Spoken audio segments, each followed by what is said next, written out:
Hey everybody, how's it going? Welcome to the No DQ live recap of Friday Night Smackdown for February the 5th, 2021. Now, if February the 5th sounds familiar to you, it's because it's a special anniversary. Back on February 5th, 1988, we had the main event, the most watched wrestling match of all time on television, Hulk Hogan versus Andre the Giant. And I bring this up because, well, WWE brought it up. And we also had a special appearance by Hulk Hogan on this show, which we will get to in just a few minutes. Shout out to everybody in the chat room. Thank you for watching live, and thank you to everybody watching on demand as well. I do appreciate it. We kicked off the show with a tribute to the late Butch Reed. For those of you that remember back in the day, he was known as the natural Butch Reed in WWE. He competed at WrestleMania 3 and WrestleMania 4. He went to the NWA/WCW as Hacksaw Butch Reed and eventually became tag team champions with his partner, who you might know as Ron Simmons. Definitely a guy that was considered to be underrated and somebody who did not maybe get enough recognition for his abilities in the ring. He definitely had some memorable moments, and I really did enjoy Doom as a tag team. I remember their match after they broke up in 91. Good stuff there, and their matches with the Steiner brothers. Pretty awesome stuff back in the day. Definitely worth checking out. We kicked off SmackDown with a recap of the Royal Rumble, and we had Roman Reigns come to the ring with the Bloodline, Paul Heyman, and his first appearance in several weeks. We had Jey Uso back on SmackDown. Roman Reigns came into the ring and the crowd did the "You suck" chants. We had the piped in chants. He talked about beating Owens like he said he would, but forget about the past. It's time to talk about the future, which is Edge. Edge is going to announce his opponent for the WrestleMania pay-per-view, but when will it be? Reigns did not want to wait. He felt disrespected by having to wait instead of Edge just coming out first and announcing it. Reigns did not appreciate the wait and instructed Heyman to get Edge's ass out to the ring. Heyman said to play the music, but one of the workers said that Edge is not there yet. Reigns was very upset, feeling that Edge is playing games with him, and said that the last person to play games with him, Kevin Owens, will never be seen again. Reigns then demanded that Edge make a decision by the end of the night. Nice little opening segment here. I liked Reigns' mic work as usual. I thought he was very solid. We then had our first match of the evening, which was a rematch of a rematch, because it's WWE after all. We had King Corbin versus Dominic Mysterio yet again, even though Corbin has beaten Dominic on 2 occasions. Corbin jumped both of them during Dominic's entrance, and Corbin took Mysterio, threw him off the stage. Mysterio was selling his knee like his knee got injured. We had the match begin after the commercial, and it was pretty much Corbin dominating. Dominic did manage to make a comeback, however. Mysterio limped back to the ring, and then Mysterio, channeling a little bit of Eddie Guerrero, he slipped under the ring, and when Corbin was trying to get into the ring, Mysterio grabbed his leg.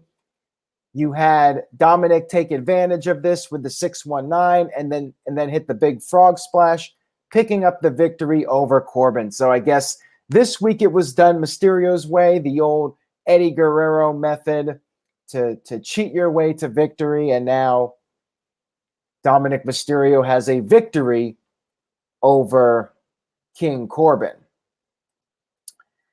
And I guess we'll have another match at some point, match number 4 between these guys, because why not? Corbin has to get his payback from what happened on this week's SmackDown. Whatever. Match was okay, but, you know, I would prefer if we got to see some different matches. I think if they were going to do a rematch, one would have been enough, and this finish should have been done last week, but whatever. And I'm sure we'll just see more matches from these guys, and they'll just keep going on. We had another matchup here between Daniel Bryan and Cesaro. So yes, even these guys are doing repeat matches, which, you know what? I know the typical response from people. These guys are awesome. Their matches are great. We can all watch them wrestle forever. And I suppose that's true. Daniel Bryan and Cesaro, they're always going to have a great match. But again, I would prefer to see some diversity with these matches. Now, maybe this is going to lead to something else. Maybe there's a storyline brewing here with these guys. And agreed with Curtis Butler, at least that this match did not get turned into a tag team match. We had Shinsuke Nakamura watching on the monitor. Bryan was pretty aggressive during this match. And at one point, he jumped off the top all the way down to Cesaro on the outside of the ring. And Cesaro, his head got busted open pretty bad. Cesaro made a comeback, did the Cesaro swing, and Michael Cole was like, we have seen Bryan in the swing before, you know, correcting his mistake from the other week where he said he never saw Bryan in the swing, even though it did happen the previous week.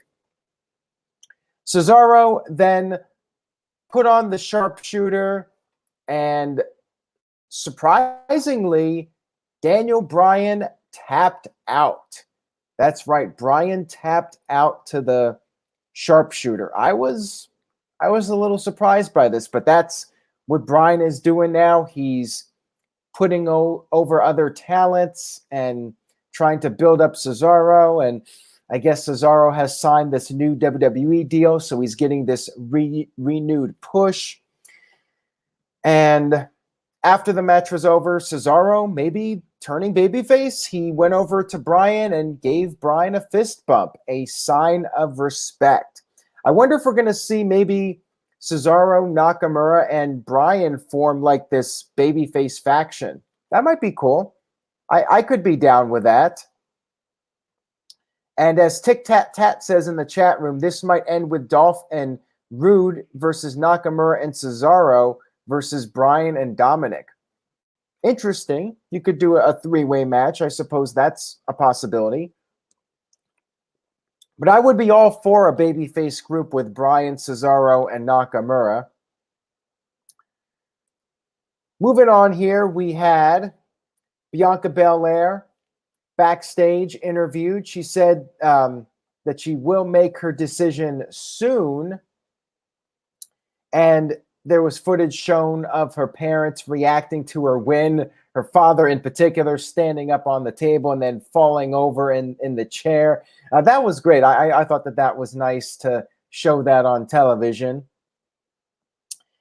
We had a Seth Rollins video package hyping up his return for next week's SmackDown. I guess you have to have a hook for next week. And Ash in the Facebook group says, the Royal Rumble was the first time since last year's WrestleMania that I watched the product and was not disappointed, but nothing makes me want to watch consistently again. And that's part of the overall problem with WWE right now. The pay-per-views are usually really strong, but the television shows week to week are not that consistent, especially Monday Night Raw. SmackDown has actually been pretty consistent since Reigns came back. But Raw, yeah, it's been tough to really stay invested in the storylines week to week. We had Bayley going up against Ruby Riott with Billie Kay on commentary. Not much to say about this. I think probably just designed to be a rebound match for Bayley. she's been losing a lot lately, needed a win here, and further the Billie Kay storyline with Ruby Riott and Liv Morgan. Billie went after the shoulder, and Bayley went after the shoulder of Ruby, and Billie was upset. She was concerned, so she got on the apron to try and help, but Liv Morgan started yelling at Billie, and it basically helped Bayley and not Ruby, all this chaos going on the outside, the basic storyline here that we've seen over the last several weeks. And Bayley picked up the win. And after the match, Billie tried to show off her photos to Bayley, but we never got to see Bayley's response because we cut away to something else, which was a commercial. And when we came back, we had Bianca Belair come to the ring for a follow-up promo in the ring to talk about her Royal Rumble victory. And she put over the champions, but before she could really get to potentially making a decision, we had an interruption from Reginald. And Reginald said that Bianca should choose Asuka because if she chooses Sasha, she's going to lose because Bianca cannot beat Sasha and Bianca cannot even beat Carmella. This led to Carmella coming out and saying that she thinks she could beat Carmella or she could beat Bianca. And then Sasha Banks arrived and we had everybody in the ring. Reginald said that Bianca got lucky at the Royal Rumble and once again said that Bianca will lose if she chooses the SmackDown champion. And then Bianca had enough of this and she started whipping Reginald with her hair, which was pretty funny. Decent segment here, but we got no announcement. So they're dragging it out as I figured they would. We then had a tag team match between Otis and Chad Gable. I guess you could call them the Alpha Machinery against Rudolph or Dirty Dogs, whatever the hell their name is now. I really don't care. And they have new music, by the way, which was kind of crappy, very generic sounding, merged music, but it just sounded like a generic rock song. Yeah, take away the one thing that Bobby Roode had going for him, the glorious music, and now that's gone. So Street Profits were on commentary, and this was different because they were backstage on commentary, and we had a little box in the left-hand corner. I guess like video commentary on a Twitch stream or something. Maybe that's what it was designed to be, but it was rough. Like, I I had to mute my television because I could not focus on the match. Like, you had Street Profits there just being very obnoxious and kind of heel-like. And yeah, I could not really get into this. Ziggler sent Otis into the post, and then Chad Gable took out Ziggler with a suplex. However, Rude was the legal man. He hit the DDT and picked up the victory over Chad Gable. So the champs retained, which I guess is a good thing that the champs actually win a match. I'm okay with that. I just had a problem with the Street Profits on commentary. It was so obnoxious. I felt I had to mute my TV during it. I kept it on just so I could hear what they were saying, but yeah, it was annoying. If I was not recapping the show as my job, I would mute it for sure, if not turn the whole damn thing off. So yeah, wasn't a big fan of it. Marquand 1976 with the $2 super chat. Thank you for that. Says Otis and Gable equals heavy American. Yeah, heavy American, heavy alpha, American machinery. I don't know. Whatever. And then we had a recap from the main event, as I mentioned earlier. We had the Hogan Andre the Giant footage shown from 1988 when Andre used the twin referees. Well, Ted DiBiase did. Ted DiBiase had these these two referees. You had Earl and Dave Hebner, and back in the day, Dave Hebner was the referee, and I guess Earl Hebner was the evil referee that Ted DiBiase had inserted into this match, the plastic surgery, whatever Hulk Hogan said.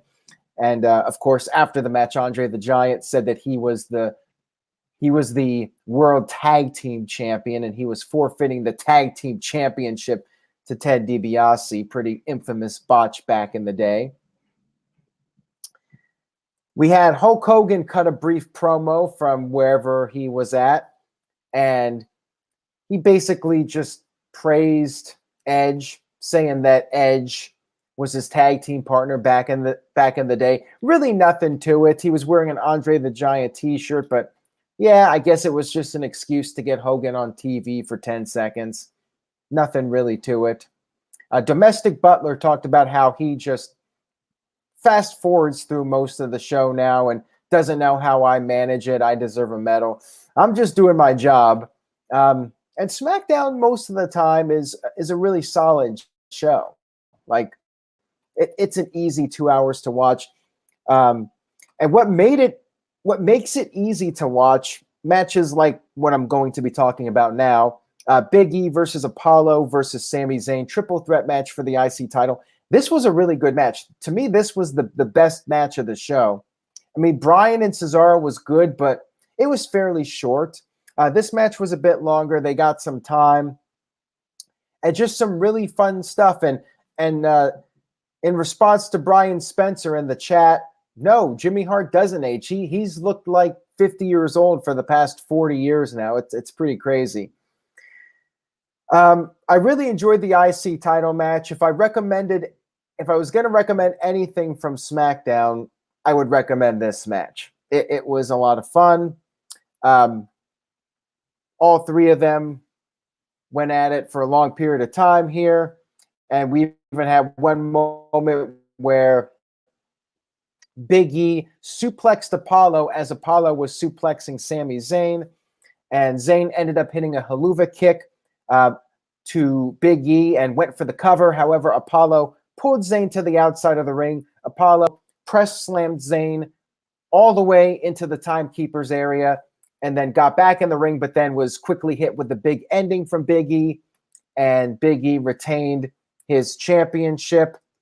And yeah, I really liked how this match went because, as Ace in his familiar vlogs pointed out, Zayn can still complain about not being pinned in this match. And we got a little bit more of a tease of an Apollo heel turn because after the match, Apollo was standing behind Big E. Big E was on the ropes, celebrating, looking at the hard camera, and Apollo was there. So Big E had his back turned to Apollo, and Apollo was looking very upset, looking like he was going to do something, but he ended up leaving the ring. I like the little subtle teases of a heel turn, and hopefully WWE will, in fact, pull the trigger on it at some point. Apollo really could use the heel turn and have a change in character and direction, and I like the little teases for it. Very good stuff here from these guys. And then we had our main event segment, which was Edge coming out to seemingly answer the ultimatum made by Roman Reigns in regards to his decision for WrestleMania.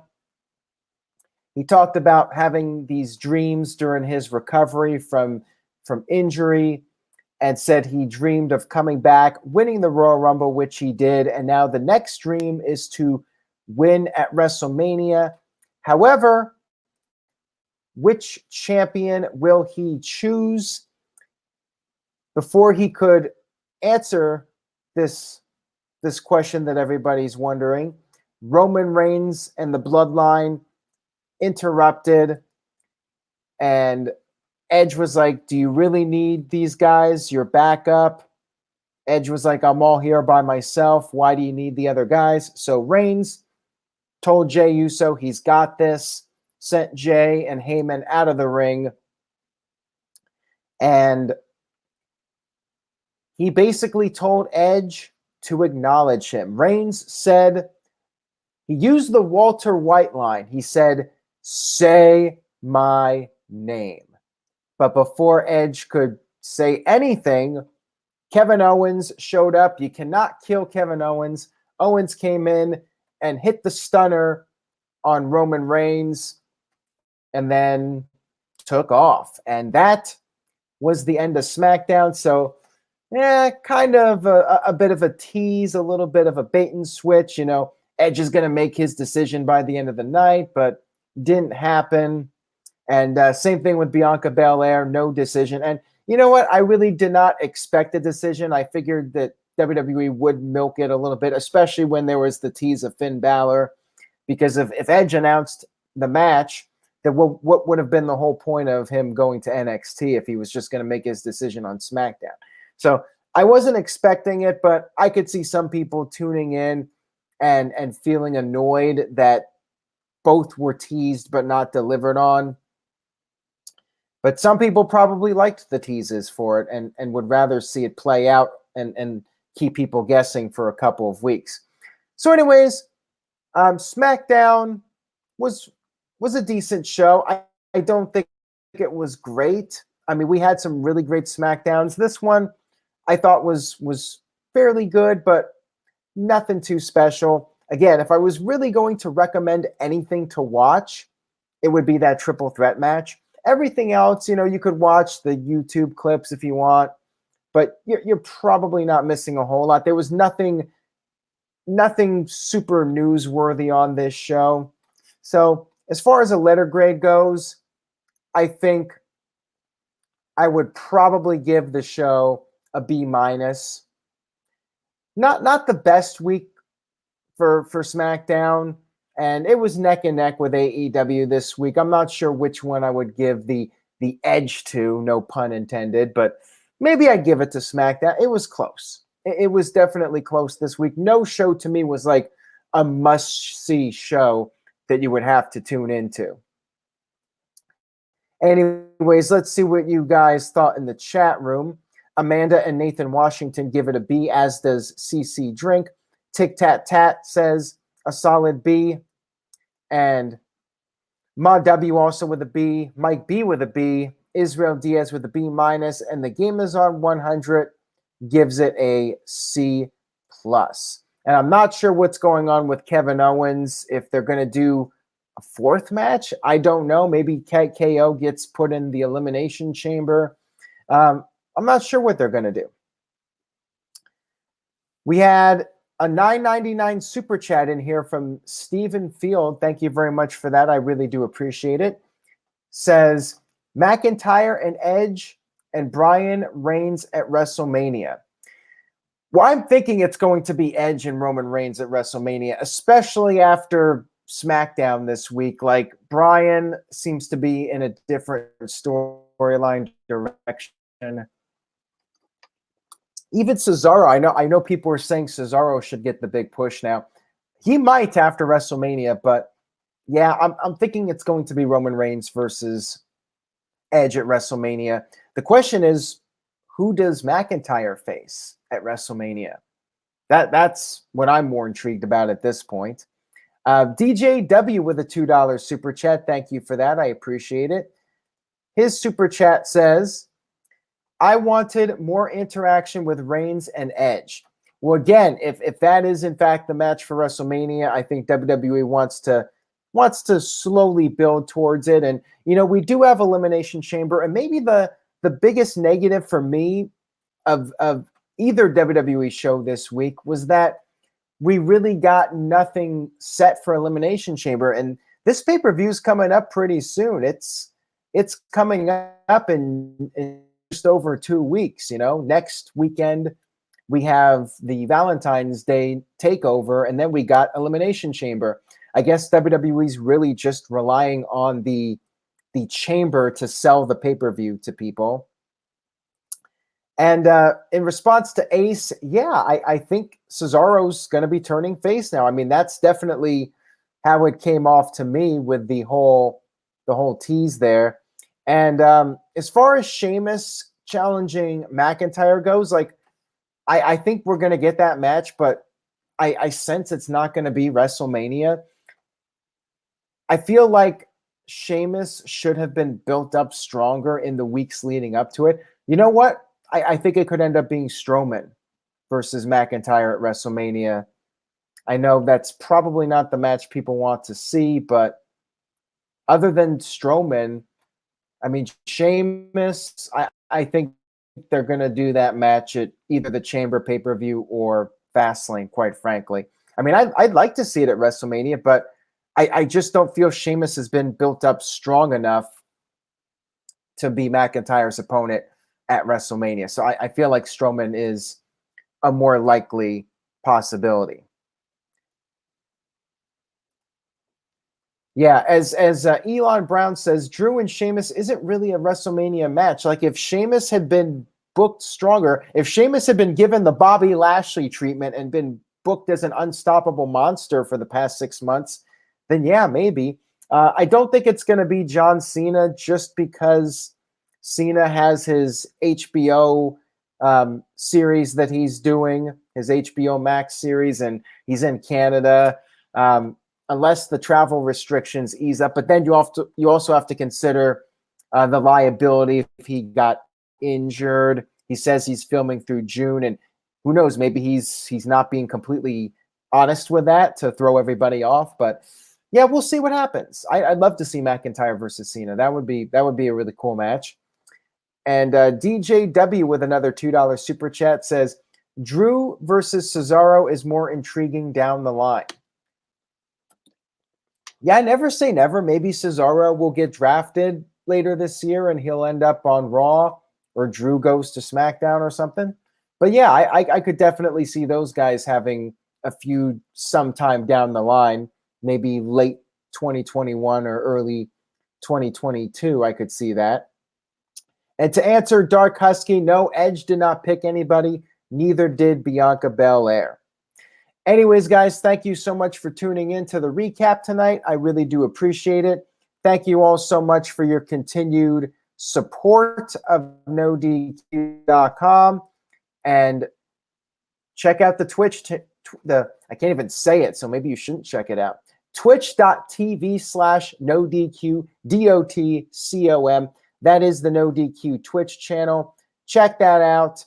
And have a great weekend for those of you that love football. And I know that's a good amount of you. Enjoy the Super Bowl.